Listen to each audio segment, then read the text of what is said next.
When will you get pregnant? A barren wife. Just get out.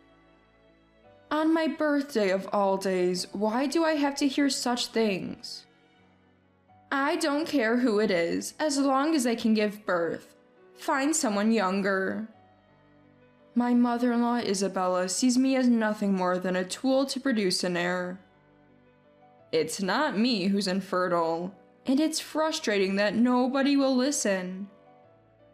I wanted to tell my husband, you're the one who can't have children. My name is Mila. I'm 30 years old. I met my husband Oliver while working at a hotel. Oliver, the only son of the classic hotel, came to learn the hospitality techniques of urban hotels, which the classic hotel lacked. In my 6th year working at the hotel, highly praised by my bosses for my customer service skills, I was assigned to train him. He was the same age as me, and at first, I worried if I could handle being a mentor. He too seems puzzled by the urban hotel service, different from the classic hotel. Yet Oliver, quick to learn, was soon indistinguishable from a mentor, excelling at his job in just a month. As days passed, I found myself drawn to him. He seemed interested in me too, and after 3 months he asked me out. Oliver was here for a year to learn, and eventually he had to return to his family's classic hotel. Will we have to break up then? I thought sadly about the impending day. But my worries were unnecessary.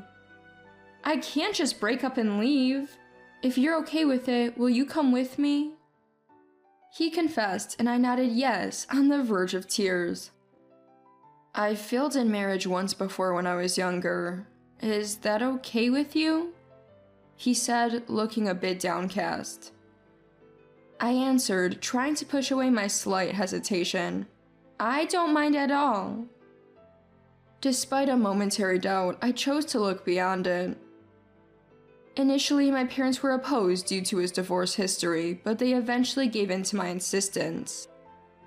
His family owned a very famous, long-established hotel. His father, Ethan, was the manager, and Isabella, his mother, the deputy manager, along with a large staff of waitresses and chefs.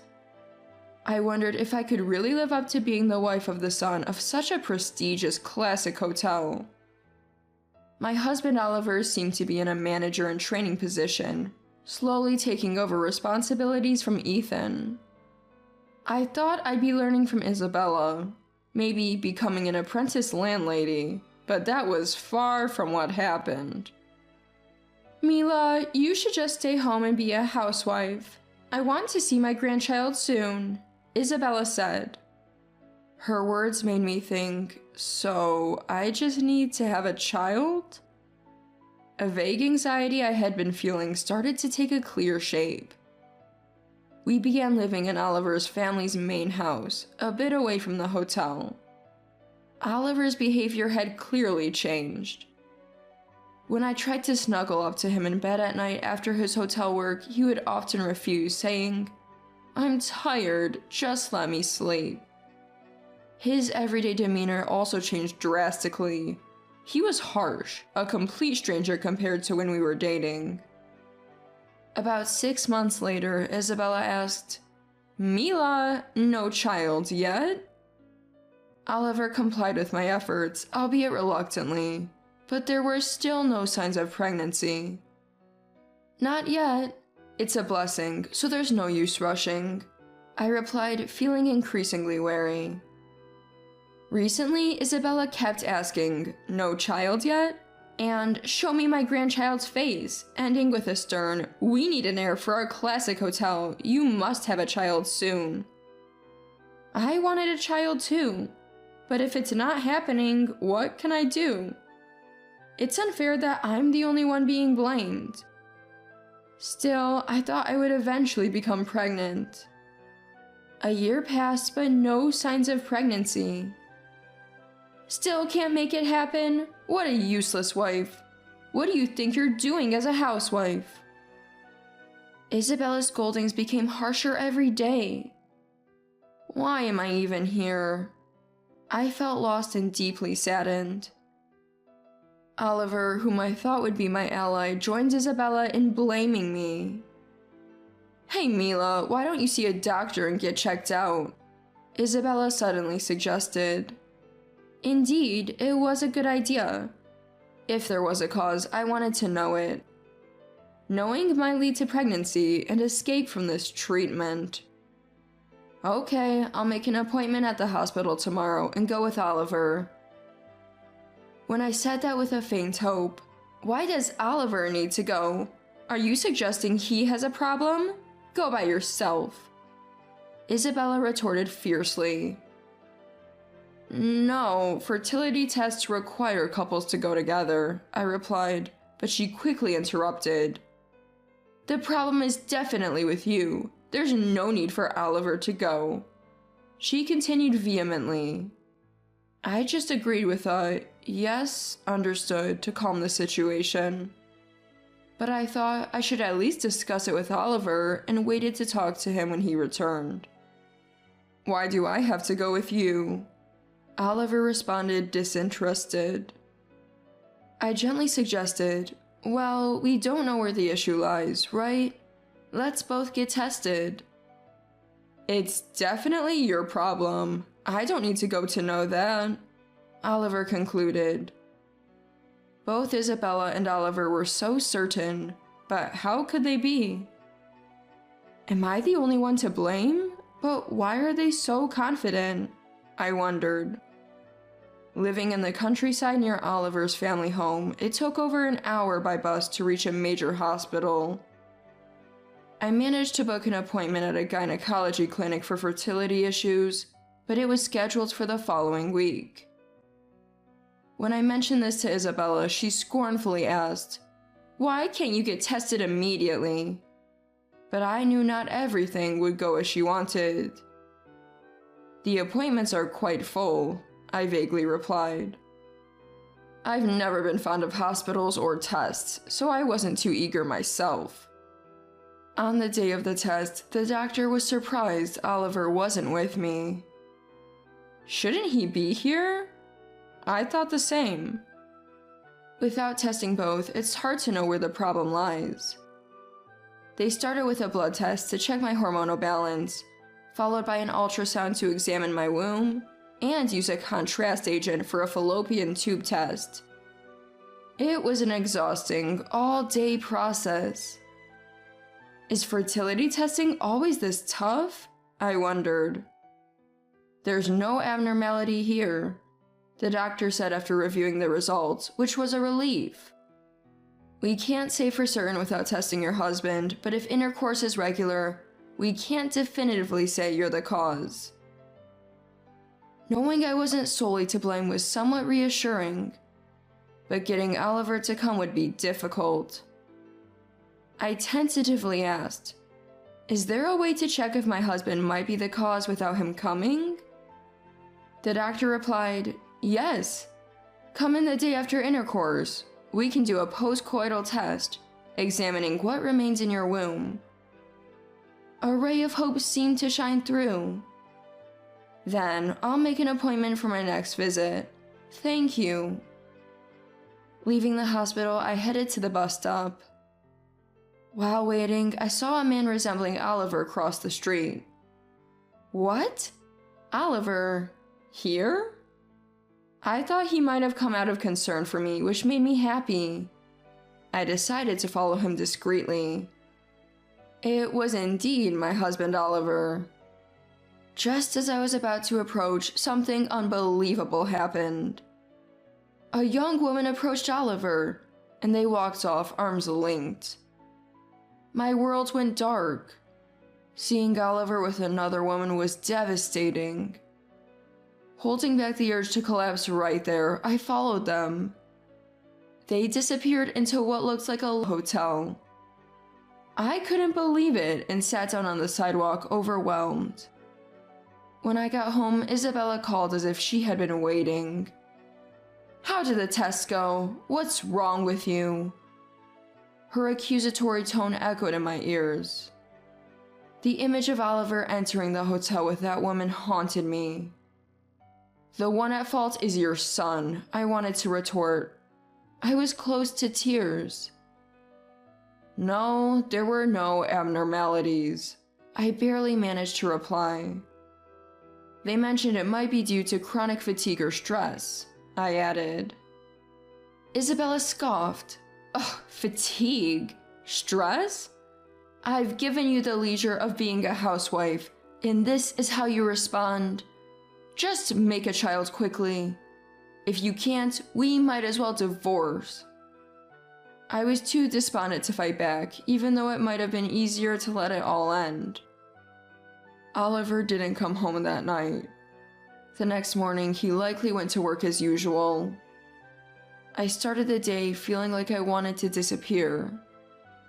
The night before the follow-up fertility appointment, I reluctantly initiated intimacy with Oliver. Despite his usual excuses of being too tired, he surprisingly accepted. I couldn't forgive him for being with that young woman, but I couldn't endure being oppressed anymore. That night, I put on my best act to welcome Oliver. The next day at the hospital, the doctor informed me, "The infertility issue is on your husband's side." All the emotions I've been holding back overflowed, and I cried. It's not my fault after all, I thought, crying freely. Crying made me feel a bit better. I decided to talk to Isabella and Oliver to make them understand the situation.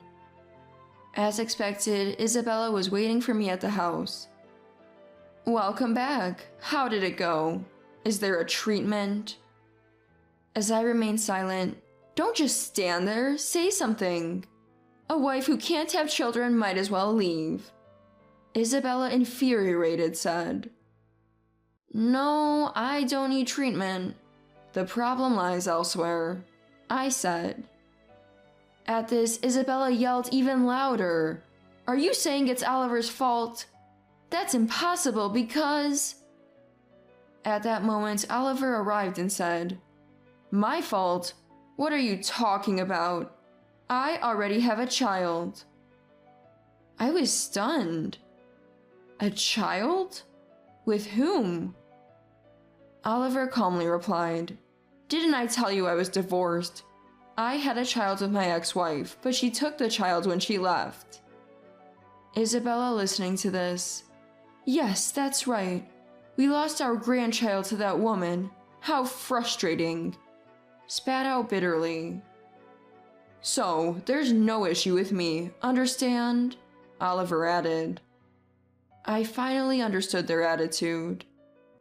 "A barren wife is no use to me. A younger woman might get pregnant quickly," Oliver coldly remarked. "Today is my birthday. How can you say such things?" I couldn't help but shout. "Oh, birthday. Right, you're 30 now. Pretty old. I can't deal with that," he dismissed. The Oliver who once celebrated my birthday was gone. "If you can find someone else to have a child, then bring them here," Isabella said. I don't care anymore. I felt completely defeated. Suppressing the urge to scream, I quietly said. Overwhelmed by sadness, I packed my things that day and left Oliver's house. My parents welcomed me warmly when I returned home, their kindness soothing my wounded heart. On a sunny Sunday, while walking near my parents' house, I bumped into Lucas, a classmate from high school. He had been a top student and went to a prestigious university in the city, but returned to work locally after graduation. He was smart and athletic, almost a leader in our class. I had admired him too. We spent hours reminiscing about high school, losing track of time. We exchanged contact information, and later that night, he asked me out. On the next holiday, he invited me to a movie. Hesitantly, I agreed. As we walked side by side after the movie, he shared his life story. He had a girlfriend in university, but broke up after graduation. So he's not married. He wouldn't have asked me out otherwise, I thought. Walking beside my high school crush, I couldn't help but feel embarrassed, despite my age. After being invited to several meals and movies, he asked me out. I decided to reveal that I had failed in my marriage and had returned home. He looked surprised at first, but then said earnestly, "I see you've been through a lot, Mila. I'm sorry if I was insensitive." I quickly responded, "I appreciate that, but I've had my share of hardships." He suddenly stood up apologizing. He's truly sincere. Watching his gesture, I thought. But then I remembered how I once thought Oliver was impressive. My judgment hasn't always been reliable. However, as he continued to speak earnestly, I couldn't help but burst out laughing. When was the last time I laughed like this? He said, "Don't laugh, that's rude." But seeing him like that made me laugh even more. "Thank you. Sorry." I was laughing, but before I knew it, tears were streaming down my cheeks. He panicked. "Sorry, I didn't mean to make you cry. Forget it," and bowed again. "It's okay. It's just that I haven't laughed like this in a while. Don't worry about it," I said with a smile. As time passed and my heart healed a bit, I accepted his offer to date. I believed things might work out with him, unlike my painful past with Oliver. Then, after about a year of dating, he proposed. His acceptance and kindness were so comforting. Eventually, I became pregnant. After struggling so much with Oliver, I was almost taken aback by how easily I conceived with my new partner. We had a beautiful baby girl. While holding my child, I remembered Oliver. I didn't want to think about him, but if the test results I knew were true, whose child was the one he had with his ex-wife? Considering Isabella's fury, it wouldn't be surprising if his ex-wife had left alone with the child. The thought of his ex-wife, who supposedly left with the child, lingered in my mind. I hadn't spoken to anyone about the evidence I had found. Although it was a part of my past I should leave behind, the unresolved feelings nagged at me. I couldn't fully enjoy my current happiness, realizing it was because of this unresolved issue. I wanted to confront Oliver and Isabella with the truth about the infertility. I felt a need to make them taste a bit of the pain I had endured. That anger resurfaced, but the more I thought about it, the more I realized there was nothing I could do alone. I suddenly thought, if I can meet Oliver's ex-wife and learn the truth, it might clarify things. I immediately hired a private investigator. Soon, I learned from the investigator that she lived not far from where I currently resided, and she had remarried and built a happy family. Gathering my courage, I called her. "Hello, is this Charlotte? My name is Mila." There was a sense of bewilderment on the other end. "I have some questions about your ex-husband, Oliver. You know him, right?" She almost hung up in panic. "Wait, I suffered horribly at the hands of him and his mother. I've been gathering evidence for revenge. Can we meet?" After hearing my story, she agreed. We arranged to meet at a nearby cafe. She arrived with a boy. He didn't resemble Oliver. Noticing me studying the child, she said, "Actually, this boy is my current husband's child." I was surprised, and she started to share her story. Oliver had a habit of cheating, even during their marriage. Like me, she was blamed by Isabella for not having children. The constant berating and stress wore her down mentally. Unable to bear it anymore, she admitted that she had involuntarily developed a relationship with her current husband whom she met by chance. She became pregnant and gave birth, and at that time it was unclear whose child it was. Weakened mentally and unable to cope with her guilt, she initiated the divorce and went to her current husband, eventually remarrying.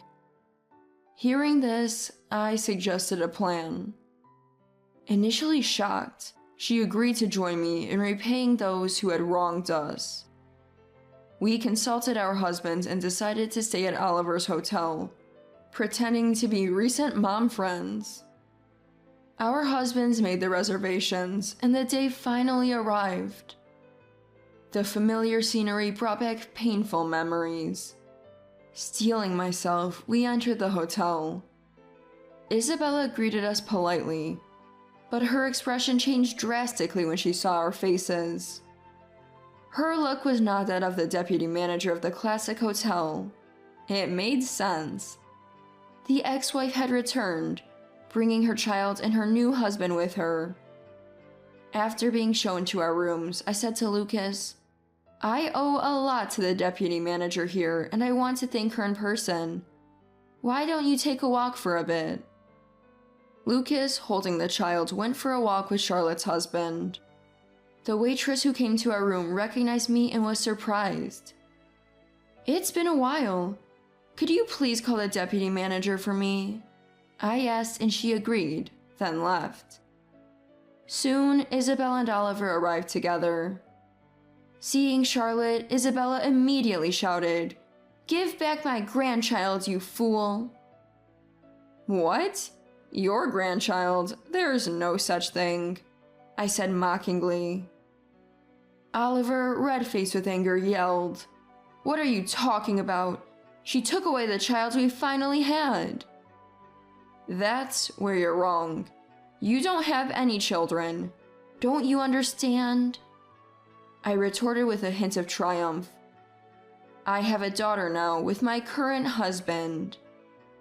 Isabella tried to speak, but I continued. "You're sterile, Oliver. The infertility was your fault, not mine. You're the one at fault."